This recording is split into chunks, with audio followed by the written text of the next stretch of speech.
mən təxris olmuş hadiçilərin gəzsələr maarifləndirilmiş ictimai birliyin sədri, hərbi ekspert, Beynə Həsənli, müəllim, siyasi ekspertdir və layihəmizin ekspertidir. Eyni zamanda siyasi şəxs kimi siz tez-tez efirlərdə çıxışlarına qulaq asırsınız.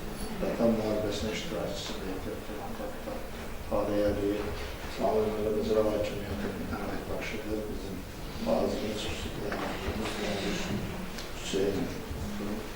Bizim tədbirimiz Azərbaycan Respublikasının Qeydilərə Dövlət Dəstəyi Agentliyinin maliyyə dəstəyi ilə təxsis olmuş hərbçilərin gəzsələri maarifləndirilmiş ictimai birliyinin zəfərlə bağlı, zəfərimizin ideoloji əsaslarının gəzsər arasında təbliği ilə bağlıdır. Biz 5 il bundan öncə xalqımız olaraq hər birimiz bildiyimiz kimi Azərbaycan dövləti çox böyük bir zəfər əldə edib, zəfərin il bölümü ilə bağlıdır. 5-ci il bölümü ilə bağlı tədbir həyata keçirdik. İlk olaraq təklif edirəm ki, əziz şəhidlərimizin xatirəsini bir dəqiqəyə sükutla yatırıq.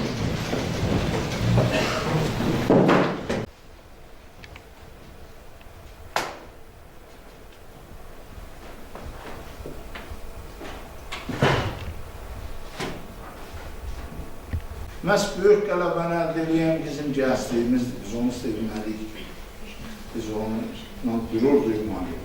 Şəhidlərimizə, qazilərimizə Azərbaycan xalqının böyük etibarı var, etimadı var və bizim gənclik eyni zamanda savadlıdır, biliklidir. Sizə bir neçə statistik məlumat deyəcəm. Almaniya kimi tibbin ən gözəl mərkəzində olan ölkələrdə 3000-dən artıq Azərbaycanlı həkim. 100-dən artıq baş həkimi Azərbaycan. Türkiyədə, Avropada yüksək təhsil almış. Azərbaycan dövlətinin neft fondunun proqramı nəticəsində dünyanın, Amerikanın, Yaponiyanın, Almaniyanın, Avropanın ən yaxşı təhsil müəssisələrində Azərbaycan gəncləri təhsil alır. Müxtəlif istiqamətlərdə dünyanın müxtəlif ölkələrində çox yaxşı işlərdə işləyirlər. Və hesab edirəm ki, növbəti mərhələdə Qarabağın bərpasından sonra ölkəmiz region üçün, dünya üçün önəmi də daha artacaq, daha böyük nəticələr əldə edəcək. Bu nəticələrdə mən yenə də deyirəm, bütün Azərbaycan vətəndaşlarına doğru var. Xüsusən təhsil sahəsində çalışanların həddindən artıq yolu böyükdür ki, bütün peşələrin yetişdirdiyi yer məktəbdir, onların yolu tanınmazdır. Mən sözü Talih müəllimə verirəm. Sizin geniş bu mövzuda danışdığınızdan sonra mən istərdim ki, bizim bugünkü tədbirimiz və birazdan nümayiş edəcəyimiz filmlə bu ətrafda danışın. Bu tədbirlərin əsas hədəf auditoriyası bir gənclərimizin özüdür, bir də məktəb müəllimləridir. Məktəb müəllimlərinin hədəf auditoriyası olmasının başlıca səbəbi məhz sizlərin gənclərlə daha çox işləməyinizdir. Onları bəzən el olur ki, orta sadə ailələrimizdə valideyn övladının seçim etməsini daha çox onun müəllimlərin ixtiyarına bıraxır. Müəllimlərinə məsləhət edir ki, buna gələcəkdə hansısa bir peşəni və ali təhsil sahəsinin seçməsini siz tövsiyə edin. Bu baxımdan gerçəkdən məktəb ikinci ailədir və məktəbin tərbiyəsi təhsil deyil, məktəbimiz həm də bir təlim-tərbiyə müəssisəsidir. Azərbaycan Respublikasının qeyri-hökumət təşkilatlarına Dövlət Dəstəyi Agentliyinin yarandığı tarixdən 2020-ci ilə qədər prioritet mövzularından biri işğalda olan torpaqlarımız və onların işğaldan azad olunması istiqamətində həyata keçirilən layihələr idi və bu layihələrin hədəf auditoriyalarından da biri hər zaman Azərbaycan gəncliyi olub. Gənclik Azərbaycan torpaqlarının işğalına barışmasında. Yaşlı insan getdiyi yerdə bu kolon, bir də gördüyün ki, bir adi vətəndaş yeri kolonun üstünə doğulur. Məcbur qalıb saxlamalısın öz vətəndaşında. Nə deyəcək, nə edəcək deyib dinləməyə məcbursan. Hansı ki, bu icazə yoxdur. Bəlkə də müharibə dövrü olmasaydı, bəlkə də adam o maşını saxlayıb nə deyəcək, sözü, o söz olmasaydı, polis həmin şəxsi həbs edə bilərdi. Belə bir hərəkətə yol verdiyinə görə. Amma maşınları saxladılar yaxınlaşırlar ki, komandir, bizim sovqat payımız var, bunu bizim əskərlərimizə çatdırır. Və istər-istəməz qalırdı ki, bir sual qarşısında ki, bu vətəndaşa nə deyəsən, sənin hərəkətini dayandırdığın zərərli tərəfini sayılırsan, yoxsa onun o qəhrəmanlığına, onun o vətənpərvərliyinə təşəkkür edirsən. Filmimizdə bir neçə maraqlı fragment olacaqdır, o barədə öncədən sizə məlumat verim. O döyüşən ordumuzla bağlı. Hətta efirlərin birində müharibə bitdikdən sonra mənə jurnalist sual verdi ki, bax, o müharibədə olduğunuz dövrdə hansı məsuliyyəti özünüzdə hiss edirdiniz? Mən dedim ki, Cəbiş müəllim filminə hər kəs baxıb burada yəqin ki, orada neftçinin belə bir diyalogu var Cəbiş müəllimlə ki, deyir, dünən bir quyuda işləyirdim, bugün 2 quyuda, sabah 3 quyuda, bilirəm ki, cəbhəyə neft lazımdır.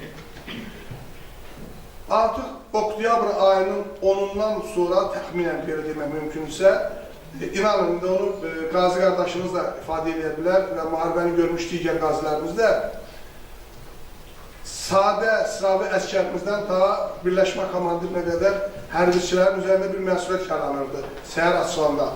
Bugün hara alınmalıdır ki, axşam Cənab Prezident Azərbaycan xalqına müjdə versin. Bax, bu 44 günlük müharibədə Azərbaycan ordusunun belə gözəl bir qayğıları yaşanırdı. Belə gözəl qayğılar vardı. Bizim bugünkü tədbirin mövzusu Azərbaycan tarixi zəfərinin 5 illiyi ilə bağlı gənclər arasında ideoloji işin aparılmasıdır. Bəlkə də bu ideoloji işin bir vacib istiqaməti də elə Emin müəllimin danışdığı gənclərin özünü gəlişdirmə, inkişaf elətdirmə mövzusudur. Bu barədə bir-iki kəlmə söz deyib, sonra mövzumuzun üzərinə qayıtmaq istəyirəm. Biz şahid oluruq, ailə üzvlərimizdən də, digər tanış, yaxın insanlardan da ki, uşaq vaxtından elə deyirdi ki, mən həkim olacağım, böyüdü həkim oldu. Hərbisi olacağım, böyüdü hərbisi oldu. Məşhur bir reklam var, reklam haqqında reklamdır. Deyir, qaydalar həm də onu pozmaq üçündür. Tarixdə bu cürə istisna hallar var. Belələrinə istedad deyirlər, belələrinə vergili insanlar deyirlər ki, ağlı kəsməyəndən bir şeyi arzu eləyir və böyüyəndə də o sahənin adamı olur.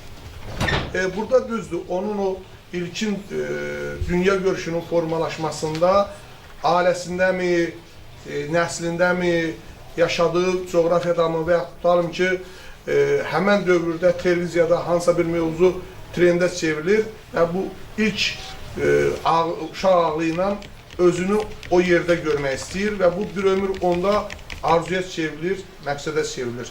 Doğmalarımız o 44 günlük vətən müharibəsinin iştirakçılarıdır və hər birindən müxtəlif epizodlar eşidirsiniz müharibədəki qəhrəmanlıqla bağlı, müharibədə qazanılan tarixi zəfərlə bağlı. Amma illər keçəcəkdir, gələcək nəsil, xüsusilə də gənclərimiz o tarixi zəfər barəsində kitablardan oxuyacaqdır. İndi birazdan burada nümayiş etdiriləcək sənətli film kimi sənətli filmlərdən, seriallardan, olacaq fragmentlərdən o 44 günlük müharibə haqqında ilkin və əhatəli məlumat əldə edəcəkdir. Bax, ideoloji əsas buna görə lazımdır. İkinci Dünya müharibəsinin tərəflərindən biri və hətta səbəbkarı olan Hitlerə müharibədə məğlub olmasına bağlı sual veriləndə ki, necə oldu bu cürə qüdrətli faşist Almaniyası məğlub oldu, deyir, mənim bir dənə Pravda qəzetim olmadı. Pravda o dövrdə SSR-nin birinci mətbuat orqanı idi, təbliğat makinası idi. Yəni, hər gün cəhbənin müxtəlif istiqamətlərində həyata keçirilən, azacıq da olsa Sovet ordusunun qazandığı nailiyyət həm orduya izah olunurdu, orduya təbliğ olunurdu, həm də arxa cəhbiyə. Çox şükürlər olsun ki, bugün bizim o Sovet dövründə aparılan ideoloji işə ehtiyacımız yoxdur. 44 günlük vətən müharibəsi göstərdi ki, Azərbaycan xalqının özü də bu müharibədə bir yumruq olmağı bacardı. Emin müəllim dedi, mən 44 günlük vətən müharibəsinin iştirakçısıyam və mənim xidmətdə vəzifəm elə idi ki, biz ön cəbhəyə sursat daşımaq üçün ölkənin müxtəlif regionlarında olan hərbi bazalarımızdan demək olar ki, hər gün bizim marşrutlarımız olurdu ki, ön cəbhəyə həmən o sursatları çatdırmaq.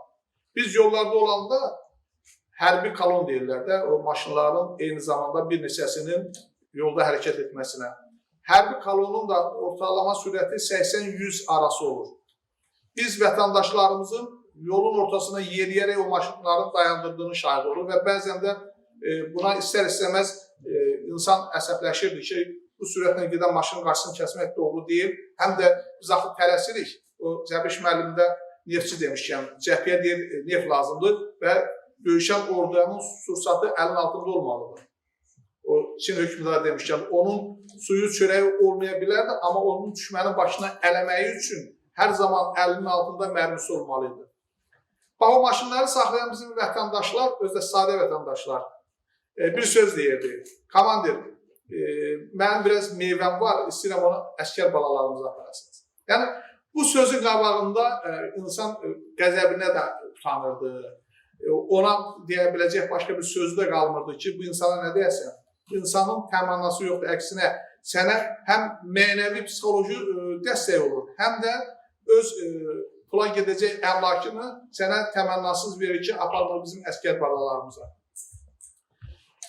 Ordumuzun da 44 gün müddətində sizi inandırım ki, bunu o müharibədə görən, iştirak edən bir insan kimi deyirəm.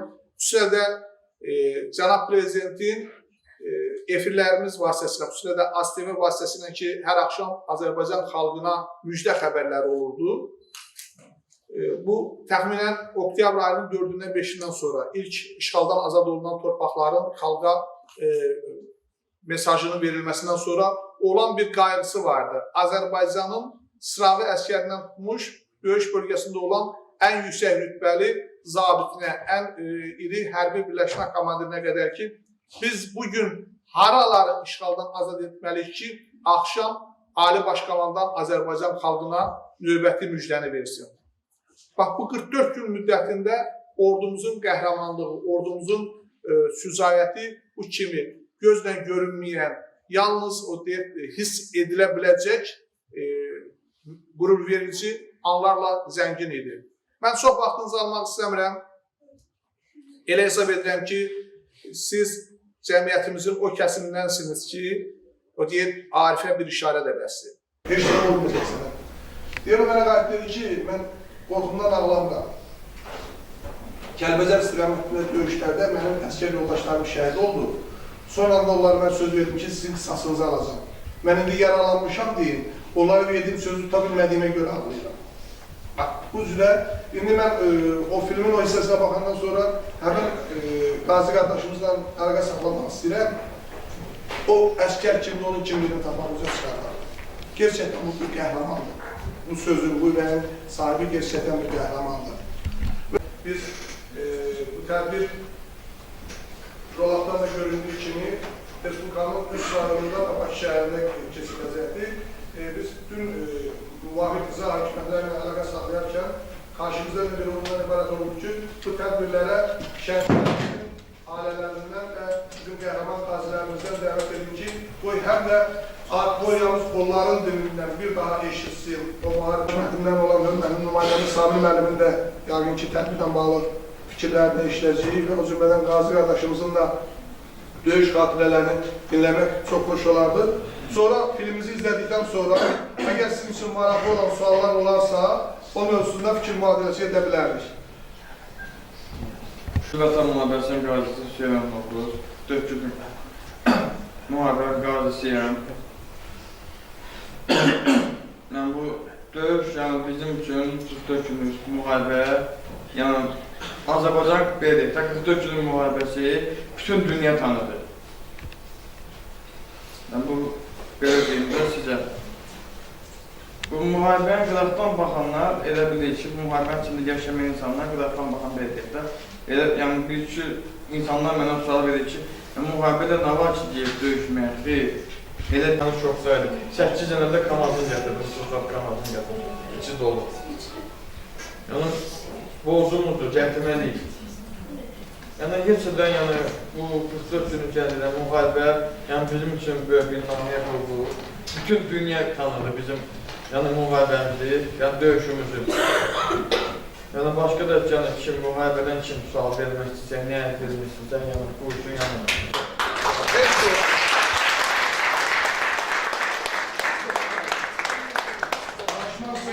Ne güzel sözler dedi. Bayraq ona görə müqəddəsdir ki, o şəhid qanunla sorulur. Bayraq ona görə müqəddəsdir ki, o qazi qanunla sorulur. Bayraq bizim qürur mənbəyimizdir. Azərbaycan bayrağı yeganə bayraqdır ki, orada həm bizim milli kimliyimiz var, həm dini kimliyimiz var, həm müasirliyimiz, çağdaşlığımız var. Ona görə də bu bayraq sonsuza qədər qalacaq və dövlətimiz, cumhuriyyətimiz sonsuza qədər var olacaq. Bayraqları bayraq edən üstündəki qandır, torpaq əgər uğrunda ölən varsa vətəndir. Torpağı su ilə qarışdıranda çamur, torpağı qanla qarışdıranda vətəndir. Şəhidlər vurulanda yox, unudulanda ölürlər. 5 il müharibədən öncə də və sonra da hər kəsimizin ailəmizdə itki var. Allah bütün dünyadan keçirməyəm. Ailə üzvləri 40 gün yar saxlayır, onun il mərasimi olur. Doğum və ilim günlərini alınır, ailə kuranır.